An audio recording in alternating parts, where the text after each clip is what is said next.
And it's That's just how like a lot I'm already of talking about something. Podcasts and stuff start that way. We have to have our own catchphrase like execute. Yeah. Execute. Carry on. Look, I've got a poster there. Carry on. Operations begin now. All right. Yeah, so if you can't tell, we are ready to get started. Welcome, everybody. It is another Friday night. That means it is time for another hashtag TQIF Friday night lineup. We always start off with some Tex-Trek podcast live. We discuss the latest episode of Star Trek.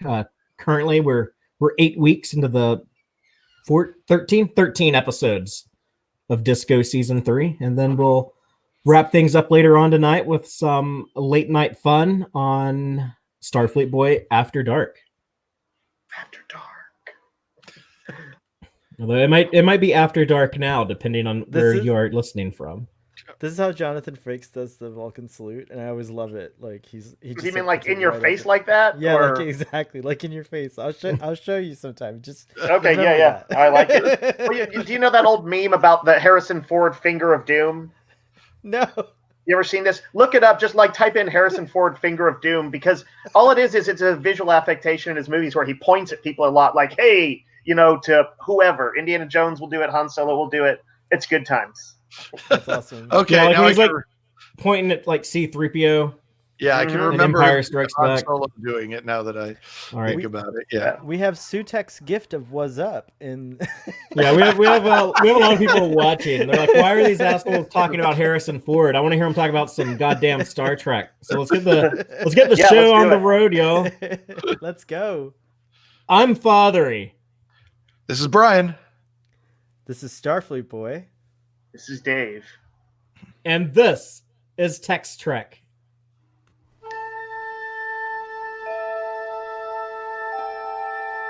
Engage.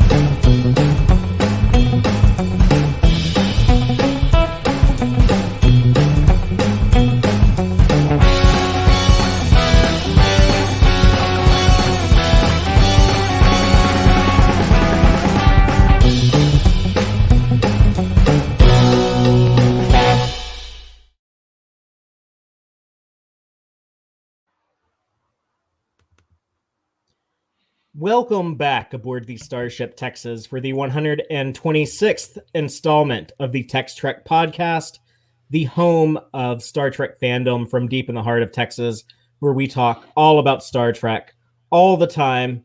And tonight we are here to discuss Star Trek Discovery Season 3, Episode 8, The Sanctuary, written by Kenneth Lynn and Brandon A. Schultz, and directed by some guy you might have heard of, Jonathan Frakes. Me. Sanctuary, was that a DS9 episode too? I know it wasn't The Sanctuary, but when I was trying to find this at Memory Alpha, the search was getting confused by it. They've done that a few times on Star Trek where they'll like have titles that are very similar. Like there is an episode of the animated series called The Eye of the Beholder, but then later there was an episode that was just Eye of the Beholder. Son of a bitch. Or like that happened with the original series, of course, had Wink of an Eye. Or no, they had Wink of an Eye, and then Voyager did Blink of an Eye.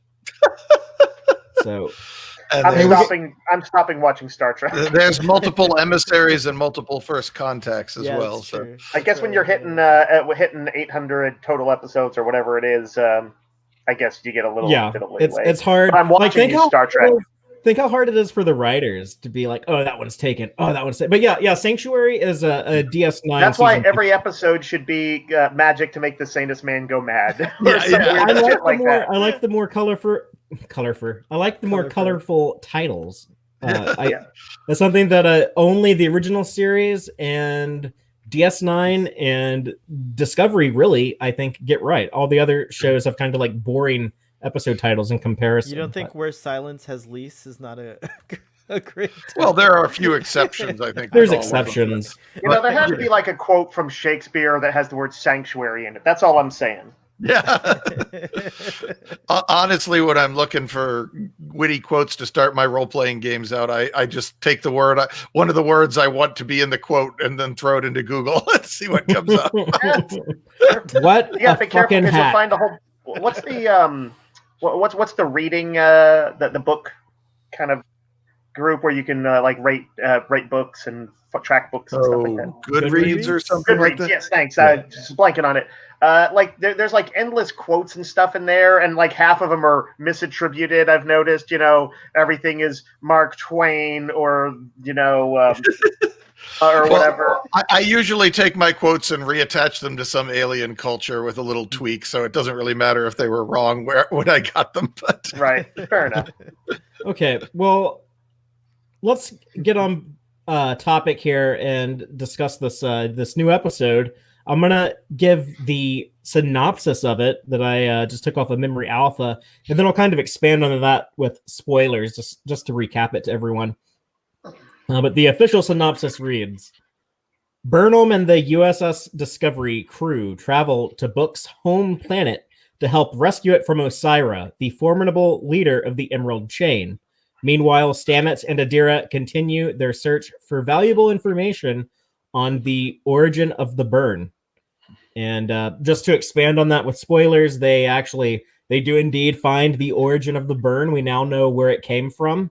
And well, we have the geographical origin. That's not quite the same as what everyone really wants. Oh, I said location. That can be, we want to know the pretty reason broad for the burn, right? Like that's what we want. Yeah, and in addition to that stuff, we do have like the first confrontation with this villain. They've kind of built up a little bit, Osyraa, and she is defeated, and Book's planet and his family there are saved. Do you think of that song Elvira and hear Osyraa?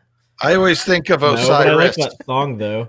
I always think of Osiris. It's on fire. But we have a Sutek here who might be able to help with this Osiris. With Osiris, it's true. Yes. Well, we should each go ahead and give our opening statement and just express kind of our general impressions and kind of our broad feelings about this episode, and we'll get into more detail about each little bit of it in a moment. And people who are watching us live should also comment and let us know your general feelings about this one, if you liked it or not, or if anything stood out. But I'll go ahead and go first. I'm going to use a description I kind of hate to use because I hear it tossed around so often. But I'm going to say this was a solid episode. I kind of hate it when people say that. But it fits here. I had a pretty good time watching it. I wasn't really blown away by anything. A few moments impressed me, but nothing had a real major impact. Then again, the episode wasn't really aiming to do anything big. I don't have any strong opinions one way or another about this episode as a whole, though, which I know that's a really boring way to start off this conversation. But I have a few particulars I'm kind of excited to talk about, so just bear with me and we'll cover them. But yeah, nothing in it bothered me, which is always a plus, especially with a show that sometimes does kind of irritate me a little bit. I do have some trivial nitpicks, but I mean, that's always going to happen when I'm watching Star Trek. Like, brothers presumably being raised together with such radically different accents, or the scale of that planet compared to Osyraa's ship was kind of whack. But, other than stuff like that, nothing really bothered me. The episode didn't do anything wrong. Unlike, a few of the episodes earlier in the season. So nothing got on my bad side. That's always a relief when that happens, because I like so much of what they're doing with season 3. And I really want the season to end with me being happy with it. I want it to end on a good note with me. And, when everything's said and done, I want to be like, oh yeah, like Discovery season 3. That was the one that like really stepped it up. And, that's just my take on this. Brian, what about you? Can you give us your opening statement? I kind of came away with a highly functional as my reaction to this episode as well. and I found that I guess that technically makes it my least favorite of season 3 so far. But I mean, it didn't do anything wrong. In fact, it was compared to the standards of a lot of other Star Trek I've seen, it was pretty darn good. But I guess nothing about it actually like really blew me away. I did find it, I guess, a little striking that Saru finally decides to play the bad boy, and he takes a small mess and turns it into what appears to be a huge mess. And that is, I guess, I don't know, maybe Saru's better if he just doesn't try to do that, or maybe he should have really leaned into the whole bad boy thing a whole lot more than he did. But the kind of halfway bad boy seems to have made things much worse. And that was kind of the theme of the show, is people not working together turns small problems into big problems. And that I saw on multiple levels throughout like, you know, with all the different plot threads, people not working together turn small problems into big problems. I guess the one exception might be the Giorgio storyline, which appears to be a big problem, even when she does decide to work together. But so yeah, I guess nothing about it really, Roxered my boxered or anything. So Man, we're gonna have an exciting talk tonight. You know what? There is stuff to talk about. I guarantee There is. I guarantee it. I like sometimes getting into the weeds on an episode that otherwise seems a little bit meh is sometimes kind of fun. So, you know. Who's up next? Starfleet Boy. I actually think that I think that this episode is my favorite after Unification 3. I rated it really high.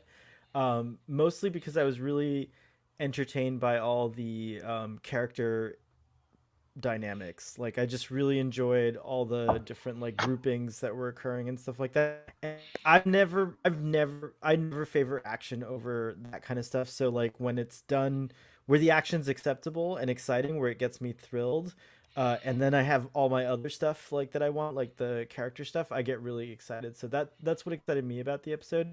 But I do think that like I agree with a lot of the criticisms, and I'm sure we'll talk deeply into it. But my main thing was that like the Osyraa should have been a more impressive debut. I wasn't as, even on first watching, I was like, oh, is that all? Like, you know, like I kind of wanted like the interior of just to get into a quick, I wanted like the interior of the ship, maybe some other Orions, like another, you know, just more depth, I guess, to Osyraa. And, you know, that's my only main I think Starfleet Boy, I think Osyraa has potential to be almost as exciting of a villain as Cole the Klingon, or even Leland when he became Control in Discovery. Yeah. What about Narissa? I see that, but I mean, for somebody who seems to have been set up as being the big bad of the season, they certainly, her debut is she's kind of a stock Orion bad guy, and she does stock Orion pirate bad guy things. And it feels like, you know, she doesn't come away feeling especially, you know, if we'd been told that this was just one of Osyraa's minions, we wouldn't have blinked. Oh yeah, of course. I wanted her to be a Moriarty, like a really, you know, like a really instead we got like a Bejazel from Picard. Yes, it's like the same character, but just painted green. Oh my gosh, that's a really tropey mob boss. Yeah, I'm doing fiction before. Like I didn't really watch Gotham the first season. Jada Pinkett Smith played Fish Mooney. The what show? Oh, Gotham. Right. Yeah, you should know. You watched it. I think I couldn't hear what you said. I just didn't literally hear the word. But yeah, it's like the idea of like, okay, we're still gonna do like the mean stereotypical kind of two-dimensional mob boss, but we're gonna make it a lady. But now even that has been kind of played out. So yeah. But sorry to interrupt, mob Starfleet Boy. bosses. That's what I'm hearing. Yeah, that's where I'll focus most of my critique on. But I just want to say, like, really briefly, that I was excited that apparently the actor playing Osyraa is related somehow to Margot Kidder. So that was this is Margot Kidder's niece. Interesting. They do share a resemblance. After that was pointed out to me, I was like, oh yeah, I can totally see it. Yeah, totally. All right, am I up here? Dave, it is now your turn. All right. I can say with maybe a little bit more certainty, I didn't like the episode. I thought it was the worst episode of the season, and I was of course excited that Grudge finally attacked someone, and got to see somebody wrestling with a cat on a spaceship. So that was cool. You have a little checklist. Person wrestles with cat on spaceship. Yeah, that was the biggest thing. You can't introduce this fierce monster and not have him rend somebody to pieces, or at least hop in his lap when he's not ready. Somewhere in that range. So the biggest thing is y'all kind of touched on it, and I really feel that this is kind of one of the weakest intros of a villain since who was it? Who played Blofeld in Spectre? What the last Bond movie? Oh, it's that Christoph Waltz. Christoph Waltz, amazing actor. Yeah. And in this case, I don't know if this is the actor playing Osyraa is an amazing actor, but like Christoph Waltz, she didn't have anything to do other than be sort of generic. She literally killed off her nephew in the most sort of boring, cliche villain way. I also don't know if those transforms actually entranced anybody before they ate them. Everybody seems to go down screaming. So I find that was it Quajan, I think is the name of the planet for Book, and his brother Kahim, and they it's a very generic planet to me. I feel like I haven't seen really much of its populace. It feels like there's 10 people on the planet. So the stakes which seemed very low to me. I didn't feel like a strong investment in its safety, because I'm like, oh no, if they destroy the planet, then 10 people could get hurt. Beyond that, there were bits and pieces I liked throughout, from Detmer's flight or Tilly kind of finding her voice at least somewhat. I guess more than somewhat. She found her voice as a first officer. Yeah, and I think she kind of hit the ground running with her voice found. Yeah, she's telling people to show respect and stuff, and dropping some heat on them. Telling her husband. What's that? Oh, that's right. I liked everything with Stamets and Adira. I continue to like that in Culber. I liked all that, but I was also just like, the mystery of the burn and the secret mystery tune isn't super compelling. I honestly had a bit of a hard time because I continued to have issues with subtitles with Book and Kahim's dueling accents of different origin. But it's really weird that one brother sounds like Ray Winstone and the other brother sounds like Diego Luna. And that's supposed to be like, these guys grew up together. Did they say that they grew up together? Yeah, I mean, it's implied that they are family, that they're brothers. That, if they got to the point that they're calling the same other father and grandfather. I just want to quickly say that in my own family, one of my aunts, 2 kids, same everything. They live in the Bay Area. One has an Indian kind of accent. The other one has no accent whatsoever, and we have no idea how that can happen, but I guess it can. I have a real life case where it's a real thing, so I just want to throw it out there. Maybe it's just more that on a purely auditory level, my brain was just like, wait, what? Well, what? I just couldn't quite adapt to it. If you're watching a British show, after 10, 15 minutes, you're going to kind of key into the accents. You're going to start picking up on this stuff pretty well. But it's just a little tougher when there's just the dueling accents that are kind of heavy accents like that. And Dave hasn't figured out how to turn the subtitles on his. Listen, CBS it's because I'm getting app. Accidentally pirated stuff on CBS All You Access. You don't have to air that out to everyone. It's too late. It's out there because you tried to make me sound like a dumb father.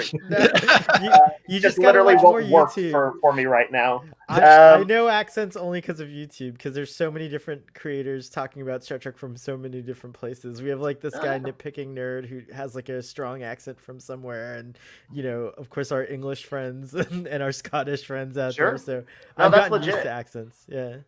I mean, I don't know if I would say I'm all I've got friends to with say any on English people. But... Sorry, Brian. Father, what'd you say? What'd you say? Nothing. We'll just move on. I have to hear that in the podcast. Well, if that's all we got for our opening statements, we'll go ahead and get into the nitty gritty and carve this thing up like a salmon on First Contact Day. That's gonna take off as a metaphor, much like Saru's test catchphrases. Yeah. Well, let's Execute the salmon. No, let's execute our conversation about the beginning of this episode. Oh yeah.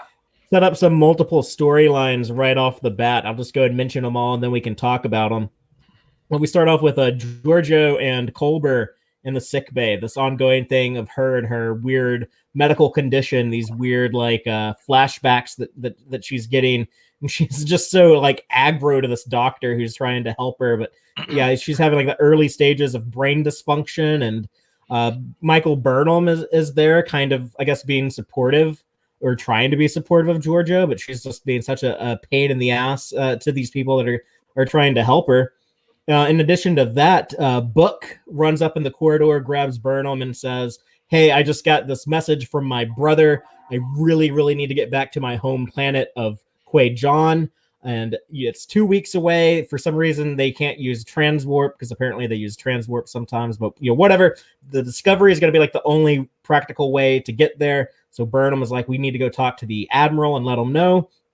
They do, and it turns out that this is something that's been going on a lot with Emerald Chain. How they're like they get in these exploitive relationships with certain planets. They'll show up and like offer them something that these people need, and in exchange for something else. What's happening in this case is Book's home planet was really affected by the burn. There were subspace forces that shifted their moon's orbit, and it caused a change in tidal forces. These sea locust creatures came out of the ocean and began eating their harvest, so their food supply was decimated. Now they have to capture the transworms from the first episode. They're capturing them. Book said his family were poachers, so I guess they're capturing these worms to give to Emerald Chain in exchange for sea locusts repellent.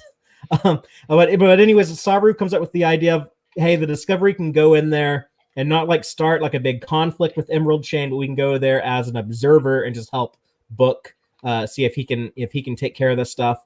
So the admiral, gives his blessing. He's like, okay, take the ship, go over there and deal with that.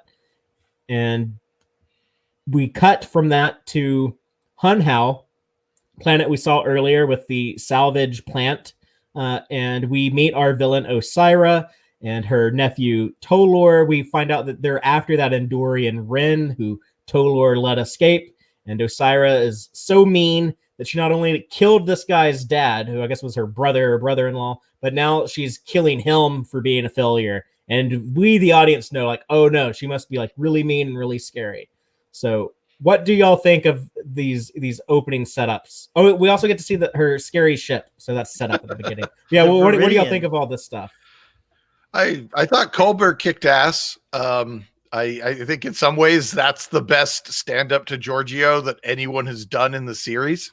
Yeah. I agree. And that, especially coming out of Culber, I really enjoyed watching that interplay. That was very well done and very interesting and exciting. She just was not prepared for the payback of a sassy gay man. Yeah, that is what we stand up to the fucking mirror universe, okay?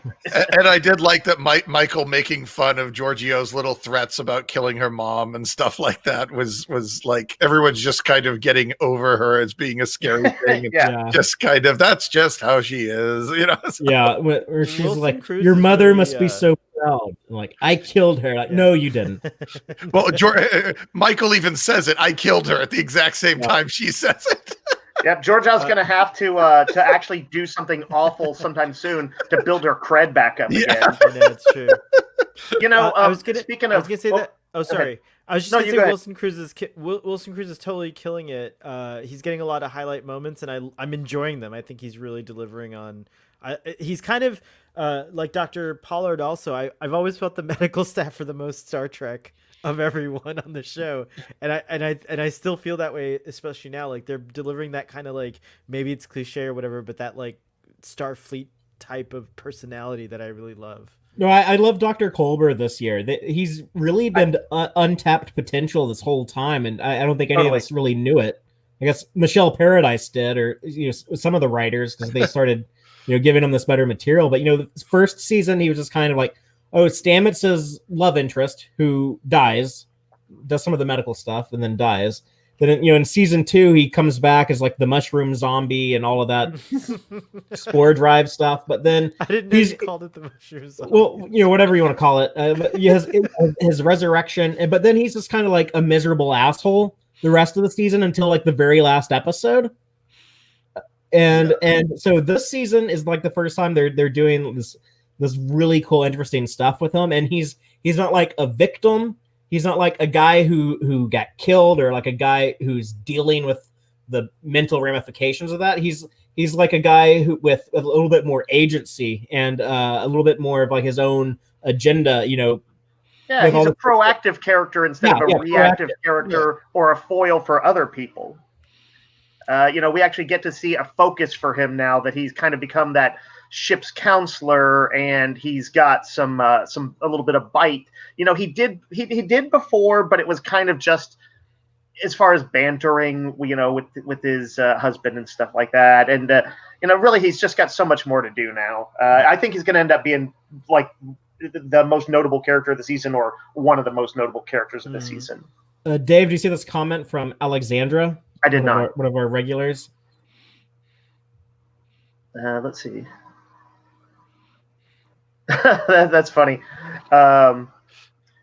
Is that like from watching previews and stuff? She says, I absolutely loved Culber in that scene, but I've seen it so many times before the actual episode that I didn't even consider it as part of the actual episode. I think it was in like the clip they showed in the ready room. Yeah, but it was the clip. Yeah. I just wanted to point out she agreed with us that Culber is pretty cool in this opening. I've had that happen before, with like, this is, why Fathery, you especially, but to me to some degree, will try and avoid too many trailers for a movie. Because when I get to like, some sequence that was heavily shown in the trailer and the movie, it's almost like I tune out sometimes to a degree. Or like when you can tell it's about to happen. Yeah. Like when you go see Captain America Civil War, and you're like, oh, Tony Stark is about to say under ruse, and then Spider-Man's going to flip out and grab Captain America's shield. Yeah. It's like you're waiting for it to happen. But it has like zero impact. Sort of unrelated to Culber, but as far as the general topics you were covering, Fathery, if you look at what the Emerald Chain is actually doing, it's horrific. It's like nasty kind of war crimes level stuff. They talk about like of those 50 or so civilizations that they pre-warp civilizations that they go in and mess with, that most of them end up collapsing. Yeah, he said that there's 80. The same thing is happening on 80 planets, and they're probably all going to collapse. And it's super horrible. I think I would have. I don't know what they should have looked to, but maybe more like real world sort of dictatorial characters. Like historical and like present day figures and how they present themselves and carry themselves. And instead, I felt like they were looking to the tropes of like the action adventure genre, and that just, I think, really flopped with Osyraa. She could have been like this kind of sophisticated, creepy villain who, maybe even, I saw the actress talking about it on the Ready Room after show, and sort of maybe not championing the character, but kind of suggesting a little bit more nuance to the character than I saw in the actual writing. And I do think if, it was one of those things where if I felt like she was doing it for a cause, for her people, that it was that there was something more underlying it than kind of being evil, then I would. I'm fine with her just being I'm fine with her just being like, like we're just like the space mafia. We're just gonna like exploit people in this very type of like parasitic type of Well, there's some pretty good mob characters out there, though. It's like, they're not necessarily, don't always have to have nuance, but usually they have to be. You need more compelling, I guess. They need some juicy scenes. And you were right, Dave. It was 50 other worlds, not 80. But yeah, the same type of shit's going on at 50 other worlds. I also like. I continue to really like Admiral Vance, and part of like his kind of like cranky, but like you get like, this guy has this sitting on his desk. He comes in and there's 50 planets that are being devastated right now by these thugs. And he's supposed to be like the commander-in-chief of Starfleet, and he's powerless to do anything about it. So like I really like that he's not particularly like cynical or anything, but he's just like so like overwhelmed like the weariness, like to make like a comparison to Batman again, but like how Gary Oldman plays Commissioner Gordon in like Batman Begins, where he's just like he's just like so like tired, he's like so like fatigued from the shit. Well, I think he seems to have made his peace that there are going to be a lot of people who die because he can't afford to rescue them, and a lot of people are going to suffer because he can't afford to rescue them, and he just kind of seems resigned, and I don't know. Yeah, he's kind of broken on some level. I suppose. The Federation having to do moves like we're going to go there as observers is an unfortunate sort of state of affairs for them. They're usually much more hands-on. It actually might be in a way like in some ways better actually for the Federation to be show a little less hubris. I noticed that Osyraa did call that out. Yeah. They're having to deal with like the cartel. It's not even like another like official government. This is normally the thing the FBI might be dealing with, but instead we've got the armed forces dealing with it, because that cartel doesn't think anything of the Federation, though. Like they think they're bigger than them. And there's some fun stuff with that. There's some fun stuff with that later with Osyraa and Saru.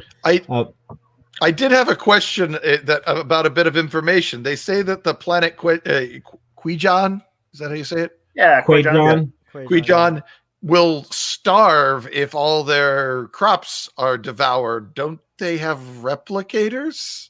Someone else asked that. PJ asked that on his stream, and the only thing that we could come up with is that, again, it didn't really do a great job at conveying this, but it's very possible that this planet didn't have replicators to begin with, because it's one of those pre-warp type civilizations. But there are humans living there.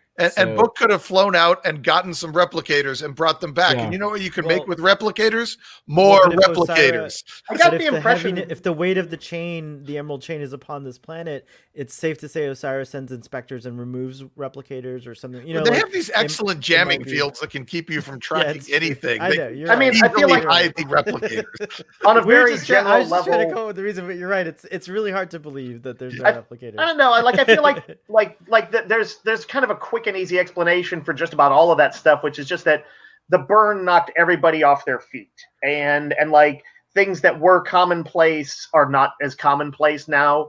The technology exists, but not everybody has replicators. The Federation's reach is much smaller, so it isn't hard for me to imagine that there are planets out there that don't have access to that technology on the reg. You can make the emerald chain to maintain this dominance over them would definitely gain from making sure they don't get so Book wouldn't smuggle his people a replicator. He'll do all these other Han Solo-y things, but he won't get them. I don't know. Could you do enough to I don't know what the population of the planet was supposed to be. Like I said, apparently it's 10. But I suppose if he thinks all 10 of them are assholes, then maybe if they get their own replicators. Brian, if it's actually like in the millions or something like that, and we just haven't seen it that well, I have it. Then they need a lot of replicators. The sea locusts emit a frequency that prevents replicators from functioning properly on to some degree that it would have been stupid, but at least they would have given an explanation as to why they don't use replicators on this planet. So I think I actually would have preferred that, even though it feels like bad Voyager technobabble. That was a little weird. Is Kwejian part of the Federation?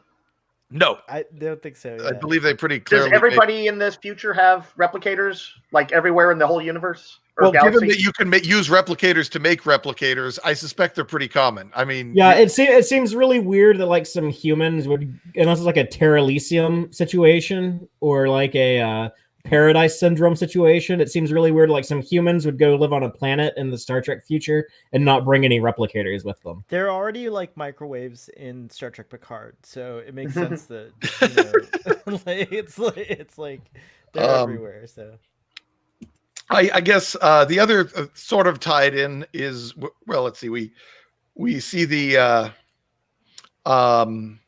scene where the Osyraa wants to find Rin. Given what we learn about Rin, and how much effort and resources she's willing to pour into finding Rin, why didn't she just kill Rin when she had the chance? Yeah, it doesn't make any sense why he's the only person who knows that Emerald Chain is low on dilithium. And well, even if we accept that somehow conspiracy theory bullshit, this is how Hollywood conspiracy things work. He's the only one who knows. You've got him. Don't chop off his antenna. Just kill him. Boom. Because she's really mean and she wanted him to go work in the slave pits. But then he can tell the secret to every other I one. know. That's why it doesn't make any sense if he's the only one who knows.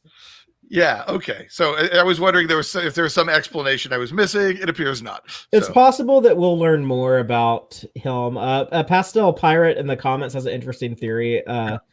Maybe Rin was Osyraa's love interest, and that's why he knows. It was like pillow talk, and now I'm not so much worried about why he knows as to why she didn't kill him, but I guess if it was a love interest, maybe she couldn't quite bring herself to kill him.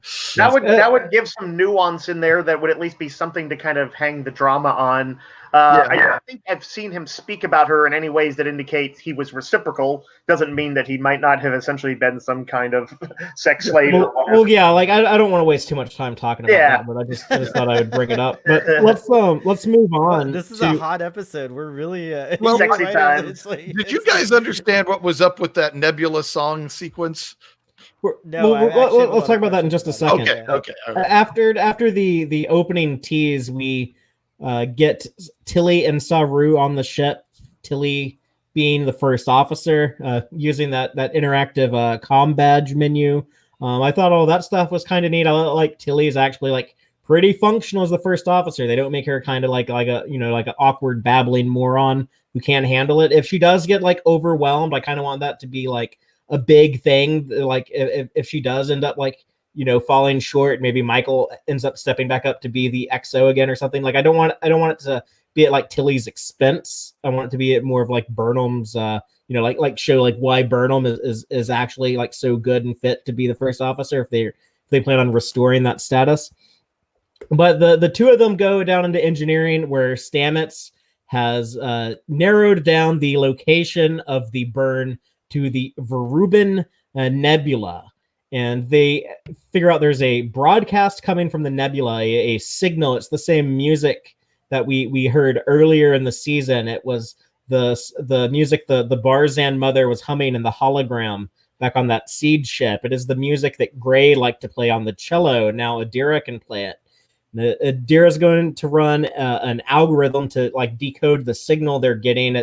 Saru has narrowed down this low frequency from it, and they figure out that it's actually a broadcast from a Federation ship, and so it's tied to the burn. It's like this weird sound that like they've set up in the show that I guess for whatever reason Burnham was the first person to recognize. It's all connected, so all that's going on. Also, they have the setup of Adira's pronouns, where Stamets says, "Oh yeah, well, it'll only take her a few hours. She's pretty fast." And Adira corrects Stamets after Tilly and Saru leave. She says, "No, they're fast. I am not a she or a her. I feel more like a they or a them. I haven't told many people, but I'm telling you now." And Stamets says, "Okay." So, what did y'all think of this stuff? Whenever they kind of I feel always a little video gamey when I find out that a signal has been traced somewhere, and it's it feels like just the next leg of a quest in a video game sometimes to pursue something into a nebula or whatever and track another. We've sort of seen Starfleet ships and lost in nebulas and things. So in a way that felt like old hat. It doesn't mean that it might not be interesting, but like that leg of the mystery. While I'm glad it's moving forward, doesn't particularly inspire me. What about y'all? I was glad that we got some, I don't know if closure is quite the right word, but major advancements on the song. They're not just going to dangle that out for, they're like, oh, here, the song is coming somehow from this nebula. Yeah, it's kind of a dumb plot point, so it's to the benefit of the show not to draw it out too long or way too much onto it. Well, I guess, my understanding is the distress beacon is coming out of the nebula, and then the nebula also has some pulsy thing that is and the nebula is creating the song. And because the distress beacon was just this simple repeating sequence that wasn't a song at all. So the nebula, the music is coming from the nebula, not the distress Starfleet or Federation. And me trying to no prize it, it occurred to me that maybe the reason why Burnham saw the similarity when no one else did is maybe whatever happened here that, you know, probably caused the burn, but also put this harmony out, put this music out into the universe. It, like, no one noticed because it, like, subconsciously affected everything. So people who weren't there during the burn, or like their ancestors weren't there, like they just totally missed that event because they jumped over it in time travel. Like, maybe like they're the ones that are going to notice it, but no one else will. Yeah, that's the best I can think of. If it was something that slowly built up over, you know, the course of a few years after the burn, and everyone has a whole lot of other things to think about in those first few years after the burn, and so everyone grows up with this melody kind of just showing up all over the place, and you tend to just think this stuff is normal if you grow up with it. It's like gravity, you know, do we really question why does gravity work? It's just kind of there. And then you have a new person who didn't grow up with this melody being everywhere, and suddenly she's like, hey, this melody's everywhere. They're like, so? And no, that's weird. It shouldn't be like that. That's not how music works. No. I had a similar suspicion there. It would have been more awesome if it was Ziggy Stardust that everyone heard, or something like that. Like, well, it should have been a more memorable piece of music. So I feel like that was a pretty major dropping of the ball, not to make that something distinct, or like all along the Watchtower or something, you know. Yeah, but just go full on and make it all along the Watchtower, just for the hell of it. Just all just of this has happened before and will happen again, man. But no, we did see a ship. We did see a ship hanging out in a nebula before in recent years in Star Trek, in the short trek Calypso, when the Discovery was waiting in a nebula for 1,000 years. So I'm wondering, what if they go to this nebula and it's like, oh, it's like the Discovery. What? And it ties into Calypso that way. I mean, from an interstellar perspective, nebulas are like lakes. They're just part of the terrain. There's lots of nebulas out there. It's not all that weird to have, you know, nebulas crop up in your story. But writers, you know, there kind of probably no coincidences in the writers' room, or fewer coincidences in the writers' room. So that's an interesting thought, Father. Since we just saw the plot point of with the Red Angel in the previous season being a wait, what? It's you? It would sort of almost feel like a repetitive plot point, a repetitive mystery style. Separate from that, by the way, Starfleet Boy, are you bringing in the duplicate disco ship there? It's in the nebula, the nebula lighting. Oh yeah, that's cool. That's cool. Shields and view screens are worthless here, or censored.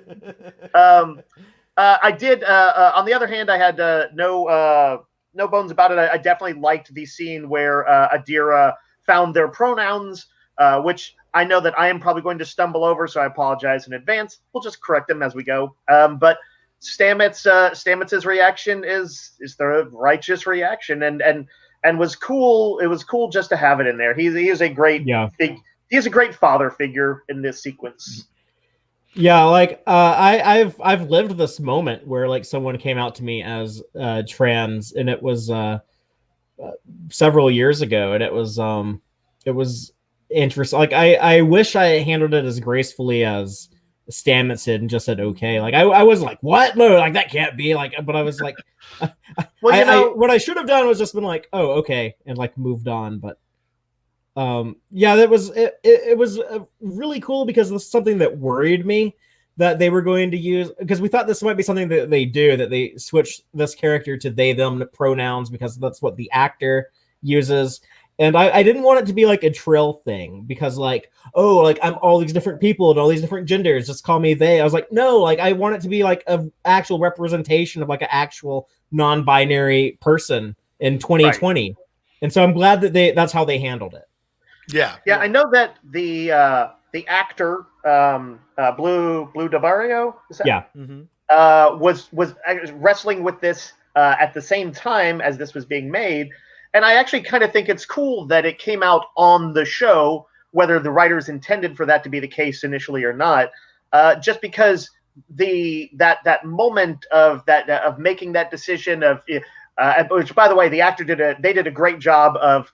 There was kind of the struggle playing across their face of both feeling empowered to say it, but still awkward about it and not quite sure how Stamets was going to take it, and then the relief afterwards. I thought was really beautifully portrayed. And this is, Father, you were talking about your own experience with something like this and said it wasn't quite as graceful. And that's where I love shows like this, because they can provide us models to kind of rethink things that will become increasingly common and commonplace. But when we're not used to them, sometimes we need a guide, and Star Trek can be that guide. I was happy to see a celebration around this moment too in the community online on Twitter and stuff like that. There was we also on Starfleet Boy, we had Kellen, the thrifty Trekkie, on, who identifies as non-binary. So their pronouns are they. So that was really awesome to have them on, and it was just cool. Just in general, that's because to me, I admittedly and openly still struggle with the concept, and I trip over my friends' pronouns and things like that all the time, so I'm still working on myself. So it's really cool to see it in Star Trek, and hopefully it becomes like a way to normalize this for a lot more people. And Star Trek should be at the forefront of representation. We as a franchise kind of lost that for a little bit, and let other shows kind of start leading the way. But if you go back to the 60s, like the idea of in the 1960s, 2 decades after World War II, you have a Japanese man on the bridge. In the height of the Cold War, you have a Russian man on the bridge. In the midst of the civil rights movement, you have a black woman on the bridge. That was really pushing the envelope in the 1960s. And I feel like it took way too long to get a queer character in Star Trek. I regret that Enterprise or Voyager never had a gay character on board, that we had to wait all the way till Stamets and Culber. Trek rested on its laurels a bit, I think is the honest truth. And I it's too bad, but the movement goes on, and and the intent is good, and so it's nice to see Trek getting back to the forefront of it, though. Yeah, but I think we're getting back there now. I don't know, and I don't watch a ton of TV. I know that there are some shows, but I don't know many shows that have trans or non-binary characters on them, like we have now in Star Trek with Adira and Gray.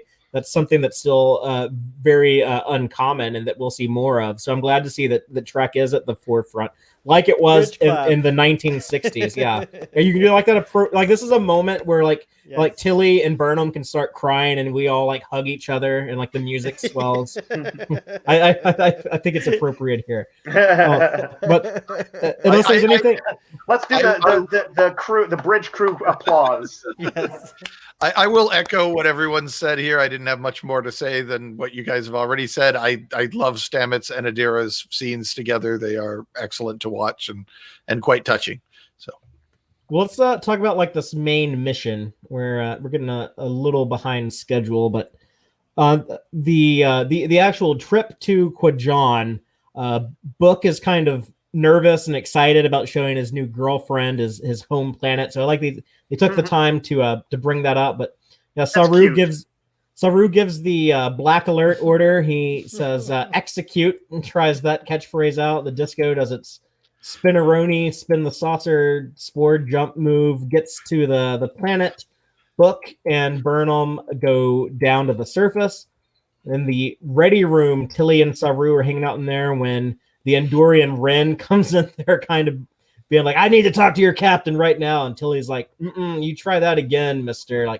You show some respect to my captain. But yeah, we established, Wren is still on the ship. He's recovered from his injuries, but he's pretty freaked out about Osyraa, and he's, concerned about that. But yeah, she's coming for him. On the planet, Book and Burnham see the blue glowy sea locusts that are devouring all the food. They're actually ambushed by the residents of the planet, including his brother, who has the radically different accent. You mean your brother? Sorry. But yeah, I have to assume there's some advanced technology going on with these ambushes, which it's the 32nd century. Why wouldn't there be? But trying to sneak up to on somebody in a woods like that, where there's, just thin little trees and wide open areas and it's well lit, is on leaves, crunchy old leaves. That should always be assumed in Star Trek, I think. Yeah, I don't know. These people ain't got no replicators. So I don't know if they have any. Well, they have a high-tech defense. I don't know if that makes sense. Yeah, they have some high-tech and some low-tech. Yes. But anyways, we meet the brother Kahim, and he baited Book to come to this world. We learned that like Book left because the family started doing deals with the Emerald Chain, and Book was a man of principles. But at the same time, his brother Kahim resents him for you turned your back on our family, and Book says I'm not going to help you capture this guy Ren. I'm not going to return him to slavery. So what do y'all think about this stuff, the conflict of the brothers and the arrival on the planet? I really liked Book and his brother. Yeah, I did wonder about the accent thing, but as far as just two actors chewing the scenery gloriously and entertainingly, I thought they were great. I was like, yeah, these two guys frenemies, I just loved watching them argue with each other and try to hurt each other and go for the really personal stuff, twist that blade. They're just vicious on a verbal level to each other and going for the deeply personal things. And I really did enjoy watching that all play out on screen from a pure entertainment, kind of level. I mean, yes. Like Brian, did you see them as the younger version of Picard and his brother? Yeah, I suppose so. Yes. Jean-Luc and Robert. Yeah. These guys are fun to watch. We keep talking about like their accents, and I see some people in the comments saying like they're not actual. Like, yeah, I know they're like not biological, but I'm assuming they were raised together based on how the nature of their relationships described. But I understand both of their viewpoints. I can understand Book being like, no, y'all are getting in bed with these bad assholes that are trying to take our beautiful animals. I'm not going to be a part of this. I'm leaving. I understand that. And I also can understand Kahim being like, hey, we're just trying to feed our families here. Like, come on, like cut us some slack. We needed you and you left us. So I like that they're both very sympathetic and they have such great like kind of like monologues with these really magnificent accents that are a delight to listen to. They have better voices than any of us, and I wish that they were the ones that podcast on these Star Trek episodes instead of us, because they would be so fun to listen to. I've been wanting to have Book's accent since I first heard it. Yeah, no, Book sounds amazing. If I had a bunch of novels, I'd want Book to do the audiobook for all of them. I thought the thing that I tuned into the most was like I did like like how they were with each other, but I'm still not sure. Like they very special. There's only two empaths. Like I was unclear if it's a civilization thing or if it's just them. Or none of that has been explained. Like, yeah, there's a lot of mysteries. There's still a lot of mysteries. Like why did Book change his name? He used to be Terex, which sounds kind of cool and sci-fi. Then he changed his name to Cleveland Booker, which sounds like a boring he explicitly Earth name. says there's a story behind that, and you're going to get it. Sure. Right. Yeah, I think we just have to be patient with some of that stuff. I did like that they stayed consistent. Like Book ship, I'm assuming Book ship it was made by somewhat, like the interior looks like his planet, and this guy's house felt like the same planet. Like, you know what I mean? Like the same. Yeah. Oh, this guy's house. It felt like an actual like house in like the Toronto area. I think it is a real house. I'm quite certain that's not. I'm sure of that too. It's true. This is some like rich person summer house in Toronto. They have that cozy luxe vibe that Book ship also has on the interior. So I like that. I did like the wood motif. The guns are wood. The wood and there's very interesting wood things going on in the house. Yeah. The cups have a built-in wooden coaster attached to the bottom of the glass. Oh yeah, like his whiskey tumbler. I like that. Yeah, whiskey tumbler had built-in wood, and of course, the inside of Book ship is wood. Especially if we're going to assume that these guys are low tech, I'm going to assume Book ship was built by somebody else, but that he used his programmable matter to just woodify it up and make it look like home. The aesthetics of Kwejian are such that I think it'd be high on my list of Starfleet worlds to visit. I just wish that I, as a viewer, had seen more of the, Yeah. civilizations and people. Well, but more they but I didn't love want how us, it. they I didn't love want how us it to looks. see it. They didn't want us to see it because there's that technology to block to scramble scanners and block you from tracking anything or beaming up and down. I think So They blocked my CBS All Access signal. yeah, they blocked mine. You know what I thought was funny? I had to kind of laugh at this when Burnham is talking to Book, and when Burnham, of all people, is like, "How am I only hearing about your brother now after all this time?"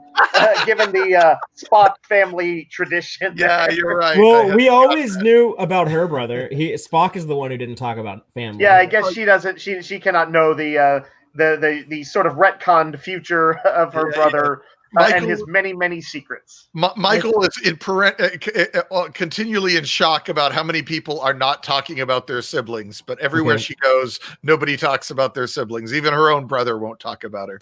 I have a question for you guys, real quick, before you go on. Just how big do you think Osyraa's ship is compared to the Discovery, based on this shot? I mean, we see them side by side. They're kind of the same width and length. Why can you see it from the surface of the planet? But her ship has some more like interior volume. But yeah, like they get the scales of the planet and the ship way off. Well, I mean, it's not the scales. They actually say the ship is entering the upper atmosphere. Oh, they did. Okay, I missed that. Okay, but thank you. All right. But you can see like the curve of the planet in some of these like up top shots. Yeah. The space shots show it above the atmosphere. The ground shots show it in the atmosphere. Oh, the script says in the atmosphere. Yeah. Okay, and my rule of thumb has always been, if there's a discrepancy between the scales of what you see in space and what they say in the script, go by the script, because the visual Jonathan Frakes, you messed that up. Yeah. Sorry, Jonathan Frakes. It might not have been him, because I know like there's other influences on some of the effects shots. The director doesn't always have final say on that. Unlike in movies, TV is very different. I'm glad you cleared that up, though, because I was really confused by it. I was like, how can you see that thing from like? Well, maybe their defensive shielding technology also like warps. Like the visuals, like the light, and so like you. Pretty sure the ship has entered the atmosphere line was put in there to explain why you could see it from the surface. Well, let's not chase that rabbit anymore. We're getting behind on time. Let's move on. Right. We have Osyraa shows up at the planet and she calls the Discovery, and she's demanding to have Ren handed over, and has this confrontation with Saru. And this was well, are you going to keep talking, or are you just? I didn't want to interrupt. Sorry. Well, yeah, let's just talk about like everything that happens like before the action here with Osyraa's arrival, and she's threatening to bombard the planet with photon torpedoes, and she also calls Kahim and tells him the same thing. Hey, they're not handing me Ren, so I want to take your brother Book as a hostage. I need you to turn him over, or I'll bomb the planet. So, 10 hecapates every minute, I think she says. Yeah. It seemed to me this isn't a Federation world. Saru could have just played, and nobody seems to think very highly of the Federation. And Osyraa is going to have some, probably assume everyone else sees the universe the way she does. All he has to say is, this isn't a Federation world. I don't care what happens to it. And I was told by my admiral not to interfere and to leave if you got threatening. So bye. And then what's she going to do? There's no point in bombing the planet. That's not going to get her what she wants. And she can continue to manipulate the planet for other purposes. The guy on the planet, Book's brother, did everything he was told to do. He actually lured not only Book there, but Rin himself. She's the one who flubbed it in orbit, and didn't manage to catch him, even though he brought her there. Now there's a danger with trying to get Michael and Book back, so that's a bit of an issue, but he could have just popped out of there and said, this isn't my problem. And what would she has no reason to attack the planet at that point. Maybe she has a reason to send a team down to find Book, but she might still do it just so that the word gets back to Saru. Well, then what happens is if you make a deal with her and you keep your promise, I don't think Saru could do that power move though, because if he says I'm just gonna take this Endorian and leave, she's gonna be like, okay, well I'm gonna bomb this planet. You're really and I don't think Saru should call that bluff, because I think he doesn't want her to shoot the planet, and she probably knows that. I think Kirk would have totally done it. I don't care about that planet. You only want what I've got, not what's on the planet. So you got to follow me. But I think Kirk might have, but yeah, Saru is a different stripe. And I guess at least, even though I don't feel like they've sold it to us very well, the Emerald Chain has done some really heinous stuff, and so calling their bluff seems dangerous. The Admiral of Starfleet, top guy. Is clearly afraid of him. She does open fire, so it's not even like a bluff. She's like, okay, well, here I go, boom, boom, boom, boom.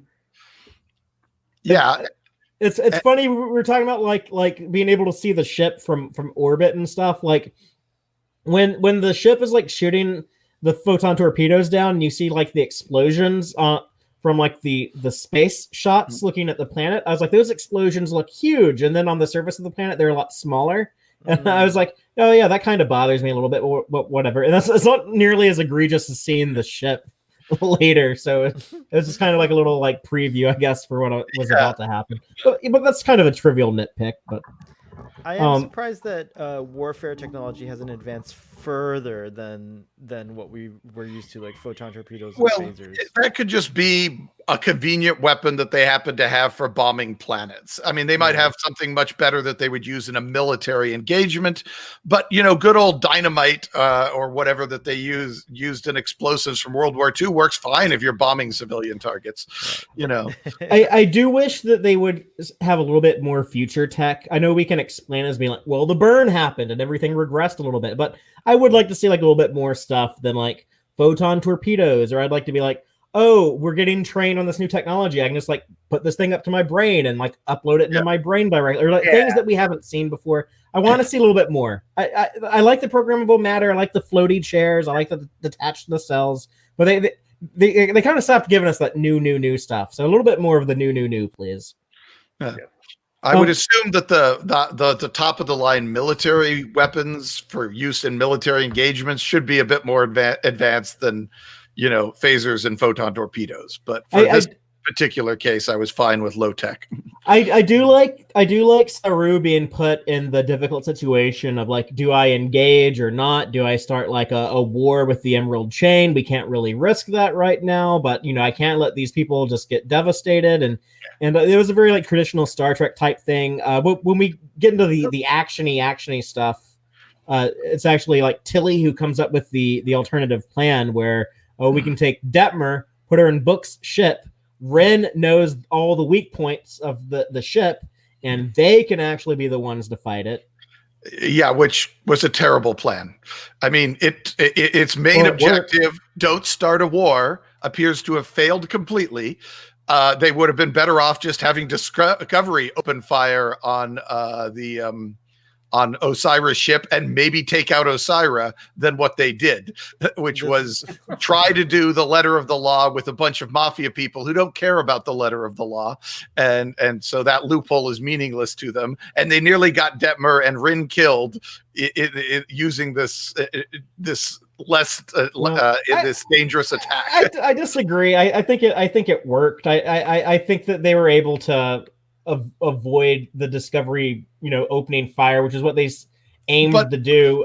But the consequences were the same as if Discovery had opened fire on them. As far as Osyraa is concerned, the Federation opened fire on her ship and started the attack. But I don't know. We don't know all the other power structures in this galaxy. If she tries to show that to anyone else, they're going to be it looks like this little courier ship is the one that shot at you. I guess we haven't heard of anybody aside from these people who are on the block who are big enough to cause a problem. But I did think that, I assume that there's all those things are getting recorded by ship sensors all the time, and so if a small ship flew out of the Discovery and attacked, they would still consider it having come from the Discovery, and they'd say, well, we have footage or whatever. But I get the idea sort of on a dramatic level of certainly what was meant to be done there. And that was more of a Kirk power move. And, and also an attempt to kind of show Tilly kind of, thinking on her feet, doing her first officer job. I think, like, as happens a little too often on Discovery, it was kind of an inelegant solution. Like, I wish that's that was a neat more idea. But what they actually did wasn't that cool. I wish it was a little bit more thoughtful. But the part that bothered me was he knows all the weak points to the shields. I guess I wish there was like a little bit techno babbly, just something just like, oh yeah, like if you can get a blast like right here, it'll like disable the shields for 47 seconds, and then you can fire on their weapons or something like that. A little bit more thoughtful with that. Is hot shit. And Book's ship is like, it's not like an attack ship, right? Right, it's a courier I get the ship. impression it's like the Millennium Falcon. So but they have enough. You can send it into battle and it will work. But Father, I agree with you. The notion that ship could bring down this, crime syndicate. Well, the workaround they built an explanation into the episode. Is like, well, Ren knows where to shoot that ship. But Ren is giving instructions about where she should fire. He does do that. I just wish that part of it was a little bit more fleshed out, and other than like, we shoot the shields in the right spots. In Wrath of Khan, when they did the they knew right where to hit us sequence. Aside from James Horner's music punctuating spots, pointing to it very nicely, that scene always stayed with me. It just it had this menacing aura to it, and you can also do that with the flip side where the heroes are like, we know some cool shit, and it can be more exciting, I think, when they pull it off. And they didn't quite give it the oomph that might have been extra cool. Although it was a cool sequence overall. Like I liked seeing her doing the cool flying. Yeah, the visuals were cool. I like seeing one of these bridge characters that doesn't get much dialogue actually, have a scene to themselves. I liked that we're moving Detmer past this like PTSD stage that I've been disinterested in from episode 2 when they introduced it. We got her breakthrough in this. This was like her breakthrough moment from that trauma. I think she finally has confidence in herself. She certainly succeeded here. I don't know if is it completely gone. I don't know, because at the beginning she's messing with fail safes. It's going to go a long way, though. I think towards bringing her back to. God, I hope not. I just want it to be over. I just want it to be done. I do want to say before you leave the sequence, though, I was disappointed that this ship was in 3 parts that weren't connected, and that none of the parts could separate and attack Book ship or go after it. There was a little part in the front, you know what I mean?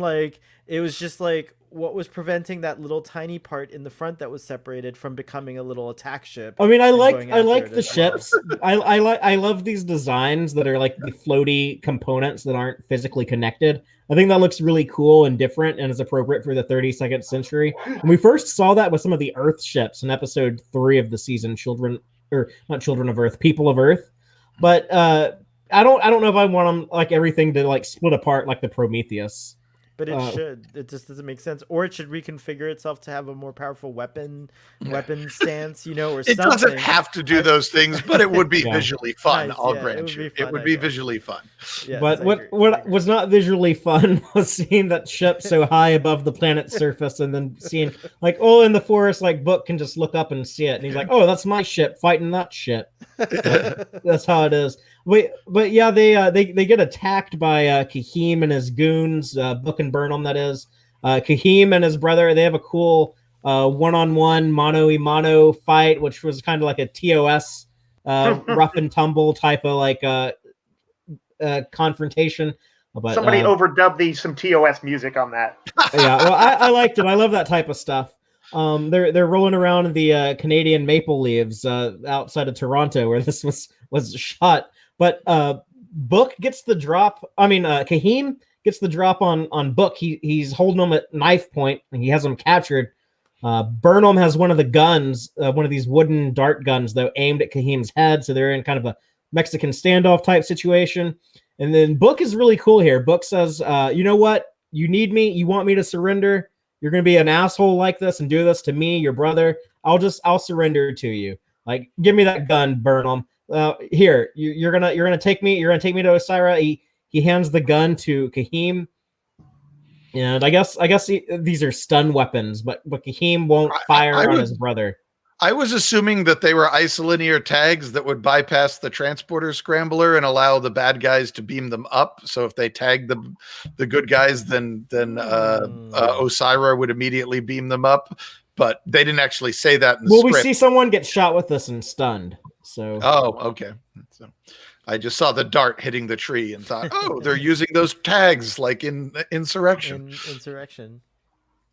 But I wish I felt more strongly about the familial stuff or quasi-familial stuff. Just to, by the way, jump back for just 1 second. Was it Rin? That's the Andorian? Yes. That gun you just pulled up though with the wooden paneling on it though is really cool, Father. I do like how it looks. I mean, like we have a lot of Earth guns with wooden stocks. So. Yeah, it looks really neat cool to see a futuristic, smooth that design. Also, with the nice grip curves. is pretty cool. Like that, it's in where the grip is actually pretty interesting. Like, I wonder what a real like energy weapon like. Yeah, it's cool. I want to cosplay Book's brother just so that I can have one of those guns and carry it around. Well, someone's got to, like, if you do that, you have to cosplay his brother, and somebody has to cosplay Book so y'all can fight on the convention floor. In post-COVID times. What I was going to say is Rin, who, by the way, would also be a good cosplay with his little chopped off antennas. I like him kind of on a generic level, but I wish I kind of had a better sense for like what his deal is. You know, like he doesn't quite seem world weary enough. He seems like a little bit of a lighthearted character when Grudge hops on him. There's an amazing still you had of that, Father. But I don't have a great sense. Like, I kind of just wish he was more of whatever he was, so that I felt he was more defined or had more of a focus.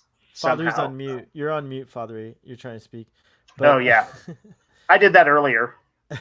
You don't think they fleshed him out in that first episode he was in, where he was like the union organizer and he like takes the shot for Book and all of that stuff? I think we're meant to get him for a few more episodes.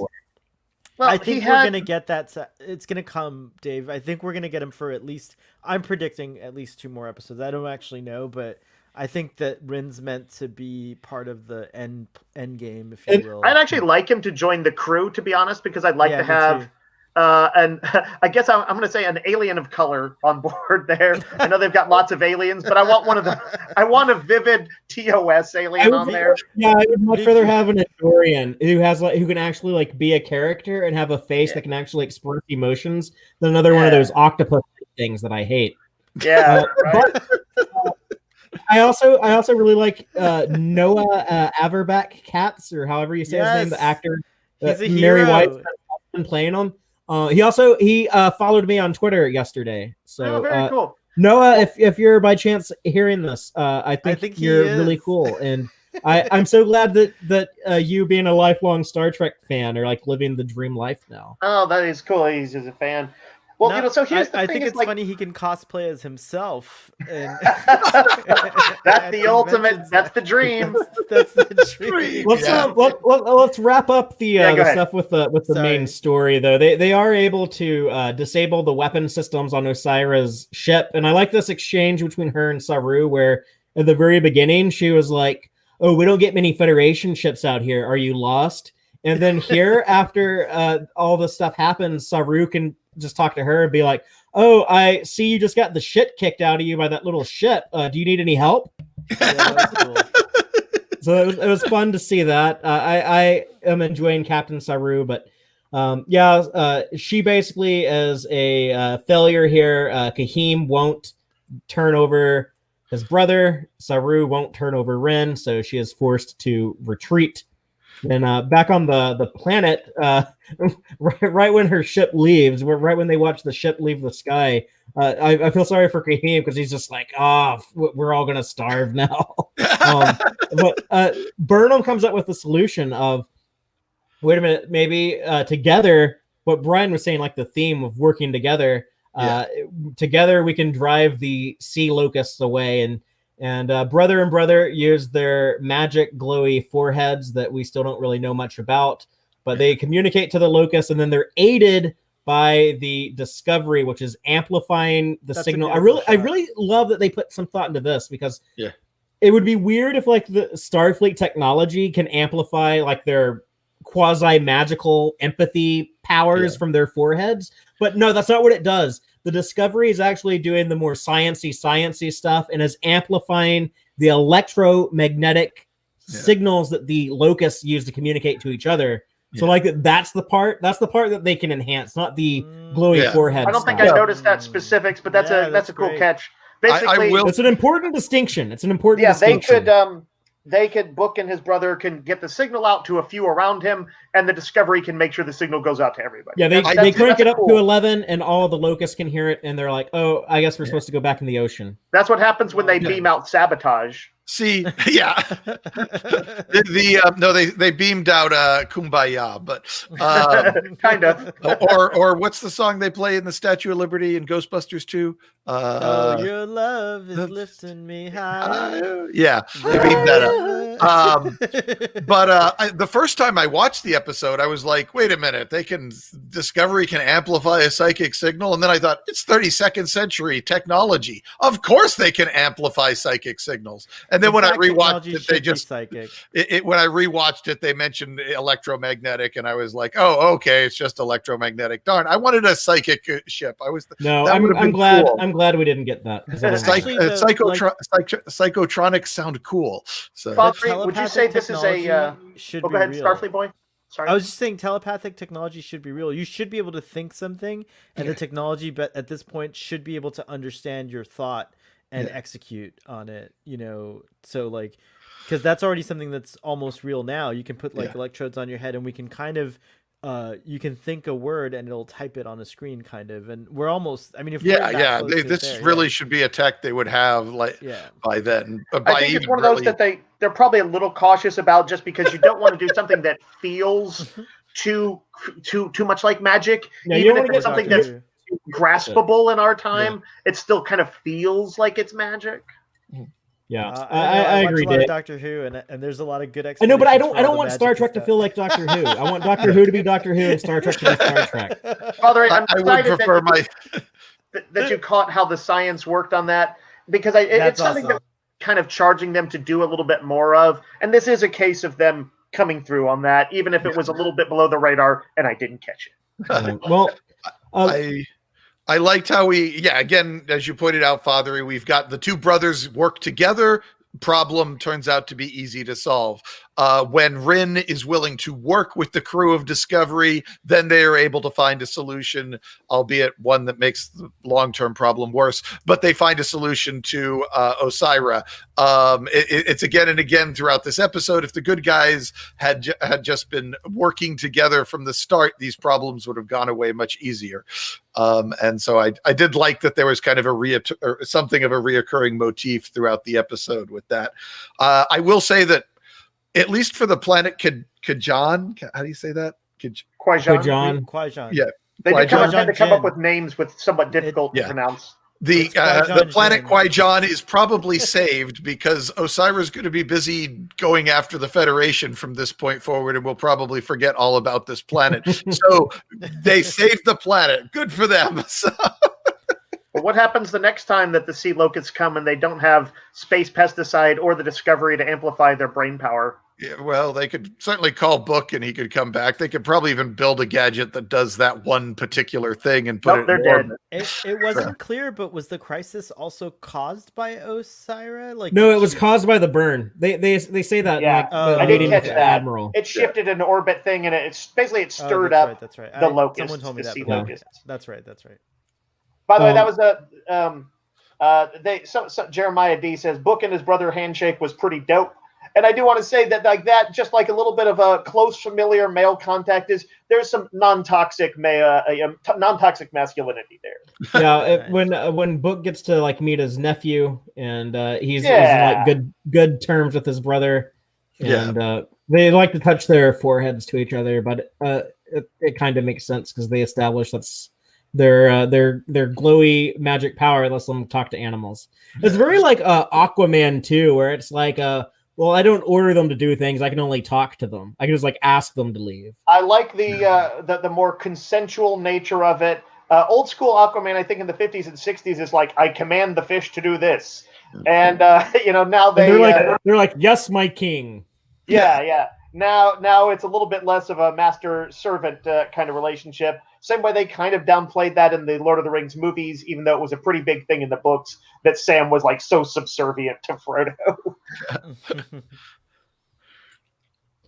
Well, I think that's most everything for the main story. There is that final scene with Book and Burnham, where Book is basically like, I'm going to stick around on the ship. I want to be part of something. So I guess that's setting up his continual presence on the show. Is his ship their version of the Defiant? It's more like their version of the Delta Flyer, I would think. But like I like having that. I like having like a littler ship inside of the bigger ship. Yeah. I will say, if Rin had just told them what the secret was when Saru first asked, or if Saru had been a little more aggressively insistent on getting the information out of him, they could have just broadcast the secret to everybody, and then it's not, all you've got is revenge. You're not keeping the secret. So they're hunting down and killing Rin, and it suddenly becomes vastly less important to Osyraa, who now has much bigger problems to deal with. None of that works. None of like Rin keeping the dilithium secret. Like none of that works. I think that's actually my least favorite thing if here. they reveal later on, like, they're gonna kind of have to sort of retcon some stuff in where like he needed to like make sure he trusted them, or he felt like the information needed to be used in a precise and strategic way, and that meant not just blurting it out. That meant finding the right that's people. true. That's true. He was very like untrusting of the Federation initially. So the Federation is not the Federation we know, where everybody, who's like a good guy type alien is going to trust them. Like nowadays, you'd be like, maybe. What did you say? Federation camp? Yeah. Like when that was what they would threaten. Is Saru going to get to stay captain after this? They left. The Admiral said, no matter what, if anything threatening happens, you spore jump out of there. And then instead, Saru started a war. And even if I don't think he started a war. Well, it sounds like she did. I don't like making that assumption right now. I think we got to wait till next week before we and even if Saru throws Detmer under the bus, it's still one more person on his crew that he can't keep control of, which has already been a big issue. So I can see things looking he did have control of that situation. He just pretended he didn't. Well, either he could be honest and say I told Detmer to take the ship, or he could say she stole the ship. I didn't know. But either way, it looks really bad. Reflects really. I don't know that. I don't think that's a very interesting area for the show to focus on going forward. Well, that's why I'm okay with that. I wouldn't have ended the episode that way if I didn't want them to focus on it. I'm okay with all that stuff being brushed away as just like plot convenience to set up. How do we have a confrontation? How do we have a confrontation with Osyraa without having a confrontation with Osyraa? And I will say that I still don't know, pleasantly, I don't know exactly what direction things are heading. I don't know what they ultimately want. I'm sure, I suspect Starfleet will end up sort of galvanized and reformed at the end of this, but I'm not quite sure what that will look like, or how they want it to play out, or what sacrifices will need to be made, and who's going to live and who's going to die. And so it's kind of exciting to not know what's coming next episode. Well, let's talk about these last two, the B story and the C story. We have Giorgio's I guess medical conditions, where she's walking around in that white suit like a human sperm, and just continuing to be a class A asshole as they're diagnosing her. But we get like a little bit more of these weird flashbacks into the mirror universe, where she sees a dead body, stabbed, and blood on her hands, and she screams the name San. This got like a little crazier though, where like her face gets like weird and distorted, and Culber's like, what the hell? So I don't know if that's like the mirror universe is like trying to pull her atoms back into it, or like some I don't know. It's really super weird.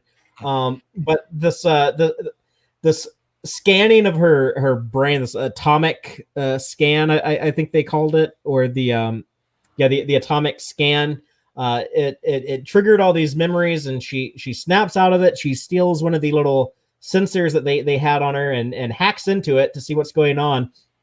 And it looks like she's gonna die. And this is when Saru goes to red alert, and like the actiony stuff starts happening in the episode. And she wants to go run off and help Michael, and the doctor shows up with some security guys, and he's like, "No, you can't go anywhere." And she's like, "I'm gonna die, aren't I?" And he says like, "Well, maybe not." But what do y'all think about like this B story with Giorgio and her medical conditions? I suppose my first thought with her face warping out is maybe she is made out of programmable matter in some form, or a hologram. She's been replaced with a hologram, maybe. Or maybe she's got a mobile emitter floating inside the middle of her, a la Red Dwarf style. But you think the sensors on this ship would be able to tell on that level they could detect a hologram, but maybe she's some sort of programmable matter. I hadn't thought about the mirror universe trying to yank her back, but that's an intriguing idea there. I unfortunately kind of know what's going on, but I don't want to spoil it for you guys because I saw the clip from the next episode, so I'm just gonna not talk during this part. But I will say, because Father, we don't do the. Well, I don't watch the clips or the trailers for the. Yeah, don't spoil us. Yeah, I won't spoil it. All I gotta say though about this scene is, I was very confused as to what was going on when I first watched it, and it wasn't until I saw the clip for the next episode that it clarified it. That's all. But yeah, I think they are going to be dealing with this stuff in the coming episodes because I believe the next two are written by Erica Lapolte and Bowie Kim, who are the showrunners on the Section 31 show. Mm-hmm. So I think that we're going to have a lot of Giorgio stuff in the next two episodes, and maybe they are going to send her back in time, and that's how like the Discovery is floating around for 1,000 years in Calypso, and maybe it's the ship in the nebula that they're about to discover. I don't know. I am hoping personally that it is some variant of that. David Cronenberg's character introduced something into her that's like undoing her mirror universe genes, as unethical as that would be to just do without saying it. And that she's experiencing weird guilt over something she did because now she's going to understand at least somewhat what guilt is. I hope it's just some stripe of that concept. I'd like for her to be Section 31 in a future where that would have like a different mission statement, but might still exist in some form. I do feel like all these episodes she've had, they rarely seem to move the story forward very much. So I guess at least in this one, it's sort of, they set a timeline, like she's dying, maybe.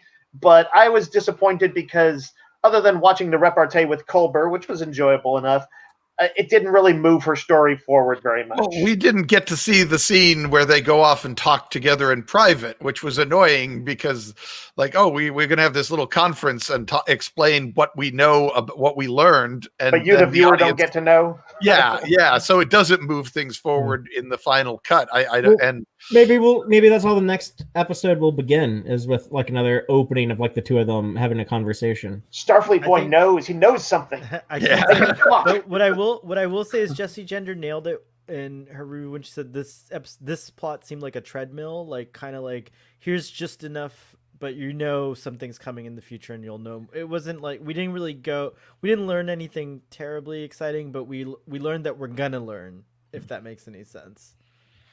But yeah, I think the next two episodes are going to resolve all of this stuff.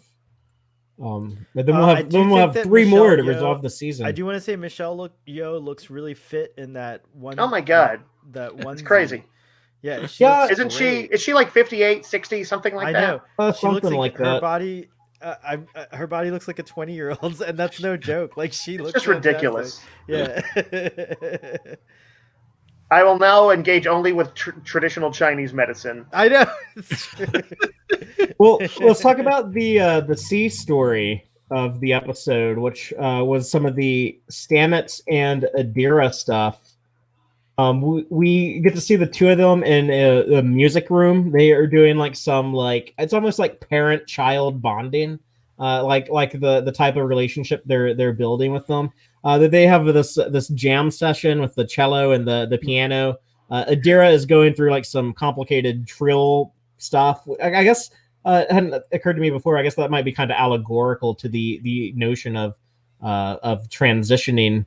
And the scene, it's like so corny and wholesome, but I really like the emotional resonance here. It really connected with me of seeing Adira passed out from working on the algorithm, and Stamets and Culber just kind of dotting over them and being like, "Oh yeah, this kid is so special." You know, their boyfriend stopped talking to them. Like, "Oh no, that's too sad." But like, oh, they need to get their sleep and just all of that stuff. And then like the two of them just like kissing each other. Like, oh, like look at this cute little family that we have. What did y'all think of this stuff? You nailed it in your description. It was very wholesome. It was very like cute. It gave me like a really good feeling. It made me just kind of like enjoy that you can see a really kind of like traditional family dynamic in a very non-traditional way, and I enjoyed that a lot. You know, in the ready room, Blue, Will Wheaton asks Blue, and who's the actor who plays Gray? Is it his name escapes me right now? Ian. Alex? No, it's Ian Alexander. Ian Alexander. That's what the three of us figured it out together. Yay. Just like the theme of this episode is about working together. Oh, shit. Good job. Let's all touch foreheads. Dave, when we get our COVID shots in a few months, hopefully, and stop social distancing, I'll come touch your forehead. Okay, cool. But we got to do like the grip thing too. Yeah, anyway, no, we'll do that whole thing. What was I even talking about? Ready room. Oh no, I was just going to say the actors, who portray Blue and Gray, who portray Adira and Gray, said that they in real life think of the actors playing Stamets and Culber. They call them their dads. Yeah, and it's for this week's Ready Room. As with all of them, I recommend. I really enjoy the actors on the show. Really seem to be having a good time, and to be being the family. You know, you want a Star Trek crew. You know, do you remember what Will Wheaton said when they said that? He said that's so funny. When I was a young person working on a Star Trek show, I called Brent Spiner and Jonathan Frakes dads. Yep. Yeah. No, that was a cool little connection there. There is, I guess I'm going to say some very minor spoilage because Will Wheaton asked the Ian why he did say like why is your character disappeared, and you know what's going to come of that. And I know you can't say too much, but some was a little revealing maybe of at least sort of broad arc stuff. I was going to say, what are people's theories about why Gray has disappeared? I had two, but I'm curious as to whatever. I kind of didn't like the plot point, only in the sense that I thought it was enough of an interesting novelty. I want to see the story move forward with what it's like to have, essentially a couple that wherein one of them is kind of a ghost. That's the effective quality of it.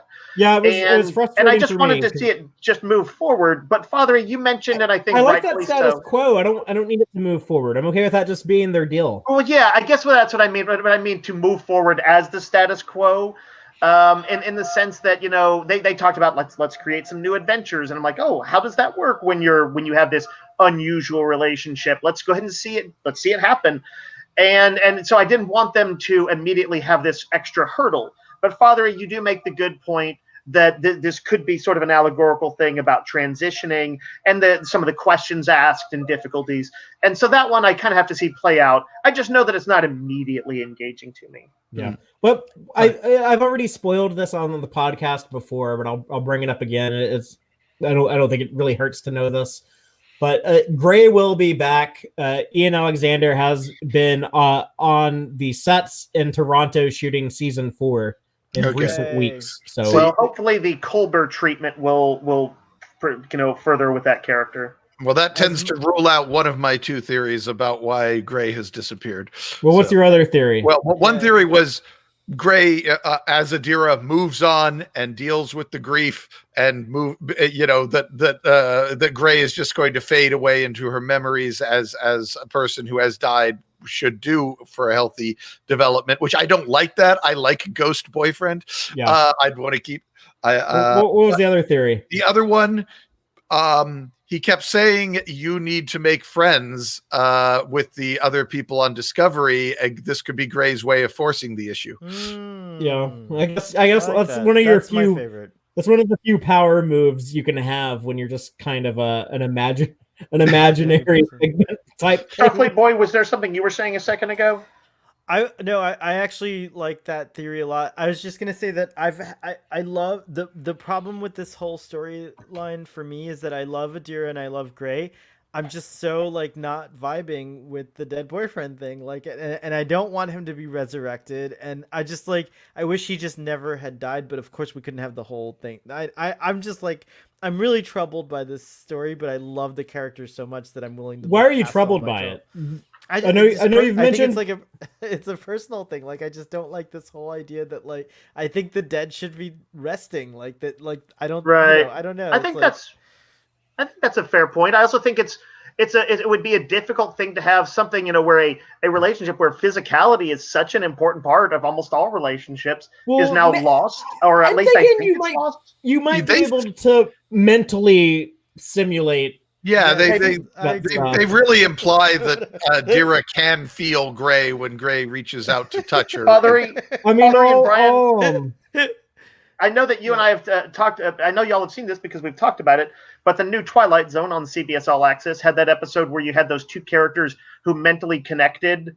Who had never met each other in life. You remember this? Yeah. First episode of season 2. Yeah, and although I had some mixed feelings on the episode overall, I thought it was they did a good job of showing how two people with purely a mental connection can get very intimate with each other.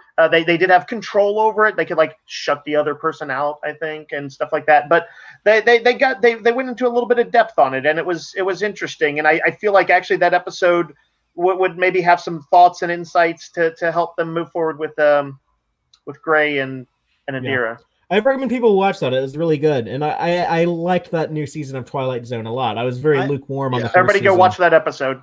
Yeah, don't skip season 1. Just start with season 2. Yeah, and then you can always go back and watch season 1. It's an anthology, so it doesn't matter. You can watch it out of order, and you're fine. I guess I'm fixated on it because there's so much of this resurrection thing going on in Star Trek since Discovery. But there's so much derivative stuff. Why is this the one that? I don't know why it bothers me. It's a personal thing. It's nothing. Like I said, I love all the characters, but something I'll probably be able to articulate it at some point. But maybe I was going to say sometimes we don't know. You can't just pin that stuff down immediately with a precise reason. Well, let us know. Let us know if you. I'm curious. It's going to be a journey. I think by the end of the season, I'll have a more definitive statement to make. Is there any other thoughts or feelings on this episode before I move into the Gornegs? Speak now or forever hold your peace. Observation that "carry on" is a catchphrase. The "Carry On" movies in the United Kingdom were a series of comedy films like "Carry On Fighting," "Carry On Dancing," etc., etc. It's kind of like National Lampoon or something as a heading. So I do wonder how that's going to go over in the UK if they stick with it. Carry on, my Kelpian.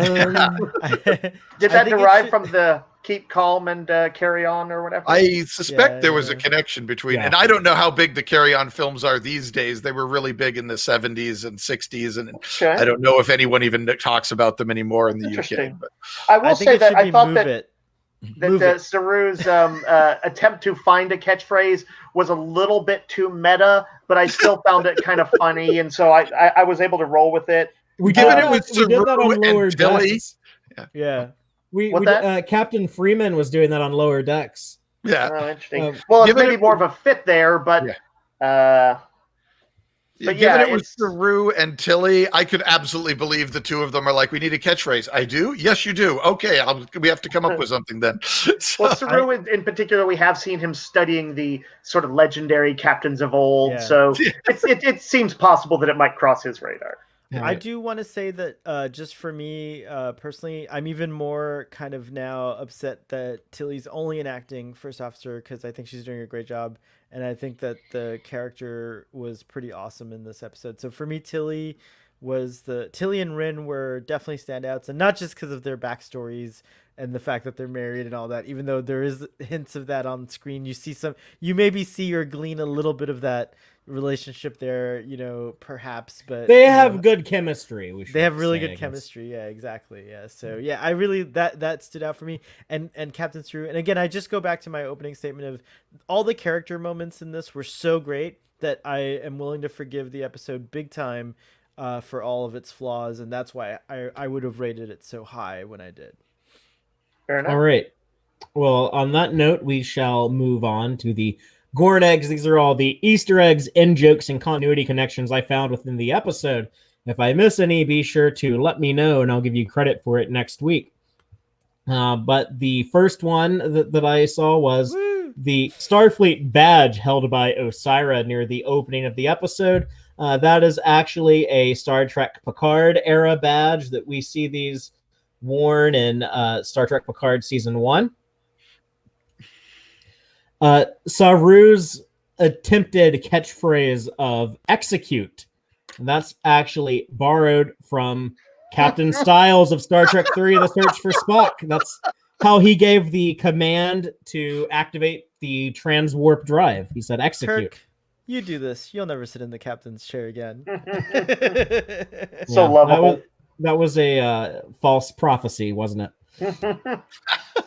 In the music room, when they're having the jam session, Adira mentions things like waking up and not knowing which one of the Trill hosts that they are, being confused about these different identities and stuff at times.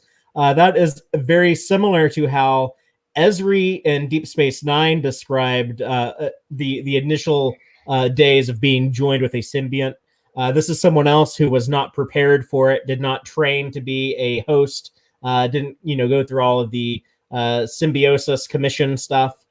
So good job, paying attention to that and maybe acknowledging some of that stuff. Saru has a conversation with Osyraa where he mentions that the Orions used to be slaves. I'm not really sure what to make of that, but I guess that's referring to the Orion slave women of the original series, even though Enterprise retconned that and that the men are actually slaves of the women and controlled by their pheromones. And the Orion slave women aren't really slaves at all. This is kind of a deception that they put out. But I don't know, maybe like in the ancient days, Orions were just slaves in general. I couldn't tell from that if Osyraa was essentially saying, it sounded like she was more or less saying, oh, it was okay that they did slaves because you do what you have to survive, and but it was a kind of it was hard to quite make out what the intent was there.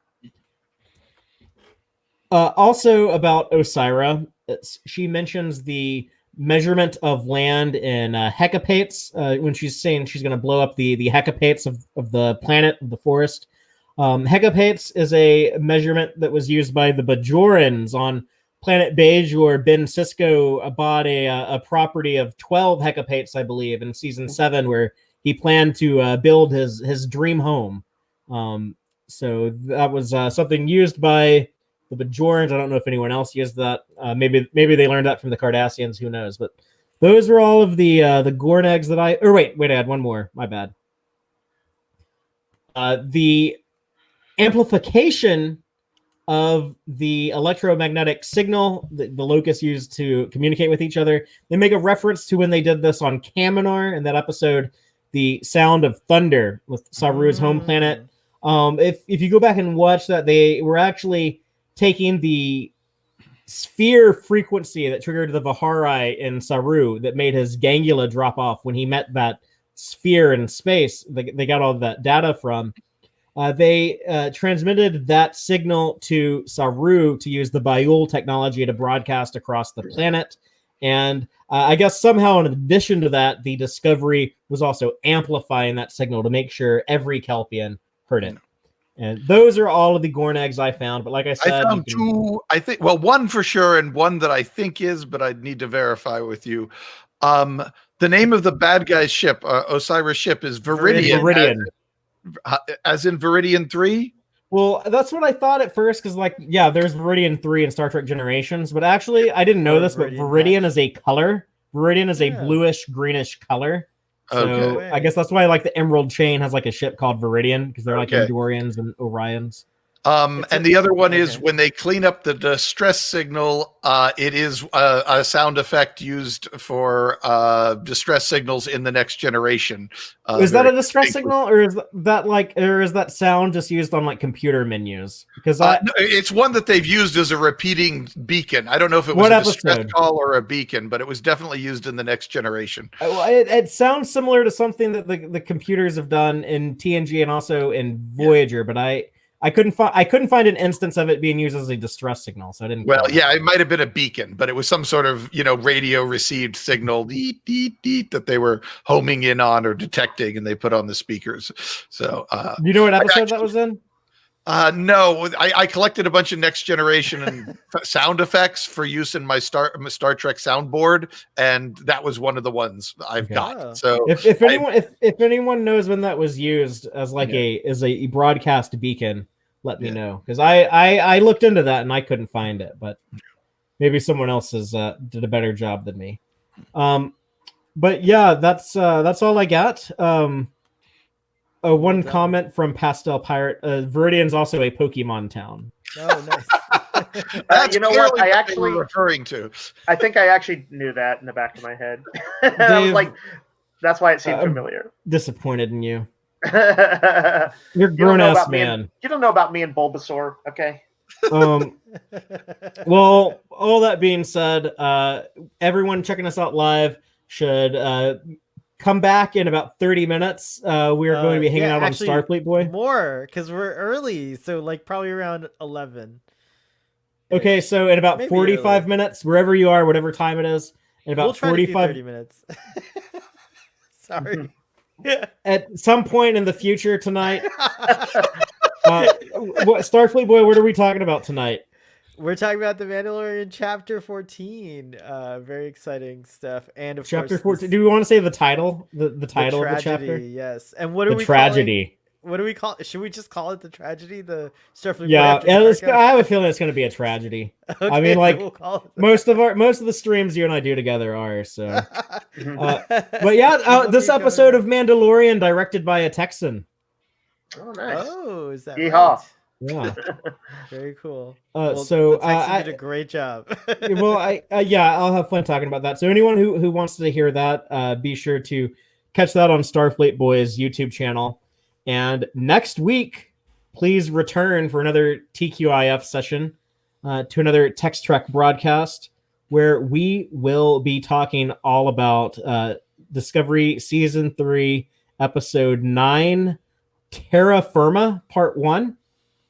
I say that as a question mark because I think that's the name of it. Terra Firma to make the sanest man go mad. That's the new format. Well, it's Latin. It's Latin. That's a tradition. That's true. That's true. We'll allow it. Okay. But yeah, thank you everyone who tunes in to check us out live. And I should promote this more often, but please make sure you're subscribed to the channel. I am trying to do what I can to boost our number of subscribers. I'd like to get over 500 before the end of season 3. And people who listen to us, if you want to help me out, or help all of us out, I should say, just go ahead and subscribe to the YouTube channel, even if you prefer to listen to the audio only podcast. Anyone with a Gmail has a YouTube account. So I'm asking if you take 2 minutes and subscribe to Tex-Trek. It means a lot to me. But yeah, that's all I got. And subscribe to Starfleet Boy too. And also to Boat Wreck, and also to... Well, no, we don't need to go through a whole laundry list. Okay, fine. The point of it was it's like easy 2-minute thing to do. Yeah, so thanks again. And as always, until next time, live long and prosper, y'all.